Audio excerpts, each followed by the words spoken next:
রাধে বন্ধুরা, আবার চলে আসলাম নতুন একটি ভিডিও নিয়ে তোমার সঙ্গে। পাইপের মধ্যে দিয়ে কীভাবে গোলাপ গাছ তৈরি করা হয়েছে সেই ভিডিও দেখালাম।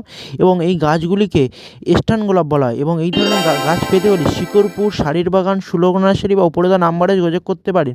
এবং এছাড়া এখানে বিভিন্ন রকমের গোলাপ গাছ পাওয়া যায়। এছাড়া বেল ফুল, ডালিয়া, গাঁদা, আম, জাম, কাঁঠাল, লেবু, বিভিন্ন রকমের গাছ পাওয়া যায় এখানে।